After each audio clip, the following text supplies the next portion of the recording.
Esse é o vídeo perfeito pra um baiano, cara. Eu acho que Até todos pra paulista, eu tô achando. É?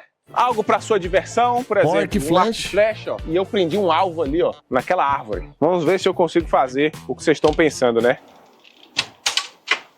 É isso. A gente entra aqui, ó. Eu já tenho uma cozinha. Temos aqui um grande sofá em L com uma máscara de snorkel que eu já deixei preparado para poder encher o saco dos peixes ali mais tarde. E olha que legal. Não existe. Ah, mano, é um lugar muito da hora. Tipo assim, não é nada luxuoso, mas não é pra ser luxuoso também, eu acho. A proposta é justamente se aproveitar a natureza, velho. Vai ver um tucano, filha da puta. A proposta é você ficar próximo da natureza. Você deitar pode na se deitar rede.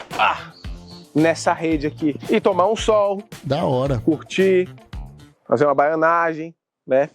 Que é basicamente fazer isso aqui. Eu sei porque eu tenho propriedade pra falar, nem tente me cancelar. Temos um banheiro meio diferente. Cara, mas também, tipo assim, não precisava esculachar, né, moleque? Olha essa porra dessa cortina de flor do lado desse papagaio, essa arara gigante. Eu não sei o que é isso, mas é de concha. Por falar em concha, note como o arco do espelho isso eu achei é lindo, todo velho. feito de conchas Foda do pra mar. caralho. A própria pia e a torneira são conchas do mar. Pelo Foda. material, eu acho que é uma concha de verdade. Sinceramente. Eu não consigo acreditar que isso aqui foi criado pelo homem. Isso aqui parece muito Bonito pra o interior caramba. de uma concha. Então existem animais de